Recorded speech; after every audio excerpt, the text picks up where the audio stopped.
اسی لیے فرمایا گیا کہ قولوا قولا سدیدا۔ ایک مرتبہ ایسے ہی موقع پر حضرت معاذ بن جبل رضی اللہ تعالیٰ عنہ، ان سے ہم پوری طرح متعارف ہو چکے ہیں، ایک بڑی طویل حدیث ان کی ہم پڑھ چکے ہیں،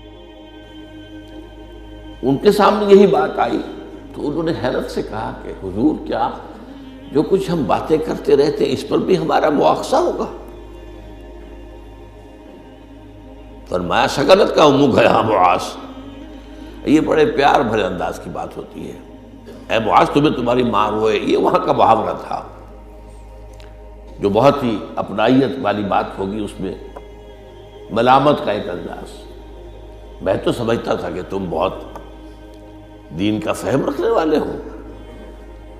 اس کے بعد آپ نے فرمایا لوگوں کو جہنم میں منہ کے بل گرانے والی چیز سب سے زیادہ زبان کی کھیتیاں ہیں، حصائد السنتکم۔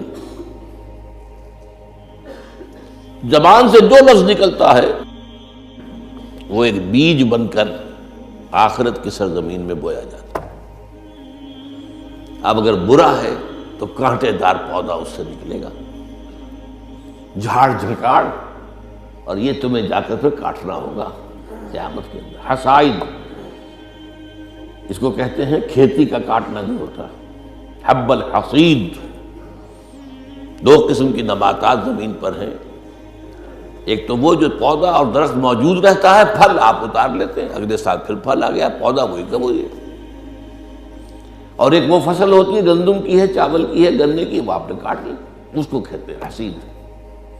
حصائد السنتکم، تمہارے زبانوں کی بوئی ہوئی جو کھیتیاں ہیں، سب سے بڑھ کر جہنم میں گرانے والی شے وہ ہے۔ اسی میں بلکہ ایک ذرا اور حدیث بھی ہے، ذرا اس میں حیا کا پہلو مانے ہوتا ہے بیان کرنے میں، لیکن حدیث نبوی ہے، حکمت کا بہت بڑا خزانہ ہے۔ آپ نے فرمایا مسلمانوں مجھے تم دو باتوں کی ضمانت دے دو کہ تمہارے دو عضو جو بہت ہی چھوٹے چھوٹے سے، ان کا غلط استعمال نہیں ہوگا۔ جنت کی ضمانت میں دیتا ہوں۔ اب دیکھیے کوئی 2 من وزن ہے، 1.5 من ہے، 2 من سے بھی زائد ہے، اب اس میں 2 عضو ہیں، ایک زبان اور ایک شرمگاہ۔ ان 2 کی ضمانت مجھے دے دو کہ ان کا غلط استعمال نہیں ہوگا۔ باقی پورا جسم جو ہے، اس کی جو بھی حرکات و سکنات ہیں، ان کی گویا کہ میں ضمانت دیتا ہوں کہ اول تو وہ ٹھیک ہی ہو جائیں گے، غلط کام کریں گے نہیں۔ جیسے کہ ابھی آیت میں ہم نے دیکھا یا ایھا الذین آمنوا اتقوا اللہ وقولوا قولا سدیدا یصلح لکم اعمالکم۔ یہ کلام جو ہے شرطیہ ہے، اگر تم یہ کرو گے تو اللہ تعالیٰ تمہارے سارے اعمال درست کر دے گا، وَيَغْفِرْ لَكُمْ ذُنُوبَكُمْ۔ اور کبھی اگر خطا بھی ہو جاتی ہے انسان سے، ظاہر بات ہے، الانسان مرکب من النسیان والخطا، تو اللہ معاف کر دے گا۔ یہ فلسفہ ہے دین کا۔ آپ کا رخ جو ہے سیدھا ہے، آپ صراط مستقیم پر چل رہے ہیں، یہ چلنے میں کہیں پاؤں پھسل گیا، گر گئے، پھر فوراً اٹھے پھر چلے تو اللہ معاف فرماتا ہے ان چیزوں کو۔ لیکن زندگی کا رخ ہی ٹیڑھا ہو گیا، اب تو معاملہ بالکل برعکس ہو گیا۔ اب تو جو قدم اٹھ رہا ہے وہ غلط رخ پر جا رہے ہیں، جتنا آگے بڑھیں گے صراط مستقیم سے اتنا ہی دور ہوتے جائیں گے۔ رخ سیدھا رہے، اللہ کے احکام اور اس کے رسول کی سنت، اس پر رخ پہ آدمی چل رہا ہے۔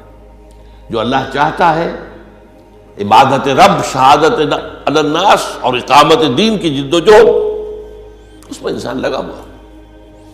اب خطا ہو گئی، غلطی ہو گئی، لغزش ہو گئی، کیونکہ مجھے یاد ہے آج تک اپنا ایک واقعہ میڈیکل کالج کے 5th ایئر کا، تھوڑا دیر ہو گئی تھی، فرسٹ لیکچر ہمارا ہوتا تھا جو سرجری کا، ڈاکٹر امیر الدین، وہ بڑے سخت تھے، 5 منٹ کی مہلت دیا کرتے تھے، اس کے بعد دروازے بند، اس کے بعد آپ آئیں گے تو پھر آپ داخل نہیں ہو سکتے۔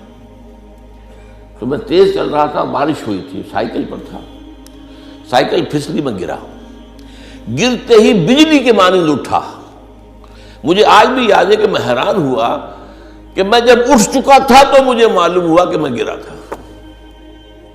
یہ ایک کیفیت ہوتی ہے کہ آدمی جو ہے، ایک یہ ہے کہ گرا ہے تو پڑا ہے وہاں پر، تو ایک تو یہ ہے کہ گناہ کے اوپر ڈیرا لگا لیا جائے، ایک یہ ہے کہ گناہ ہو گئے فوراً اٹھے، جس کو سورہ نساء میں کہا گیا ہے ثم یتوبون من قریب، فوری طور پر اگر توبہ کر لیں تو اللہ تعالیٰ لازماً انما التوبۃ علی اللہ للذین یعملون السیئات ثم یتوبون من قریب، کوئی گناہ تو ہو گیا، خطا تو ہو گئی، فوراً توبہ کر لے، اللہ تعالیٰ صاف کر دے گا فوراً۔ اللہ نے اپنے ذمے لیا ہے، اپنے اوپر لازم کر لیا ہے۔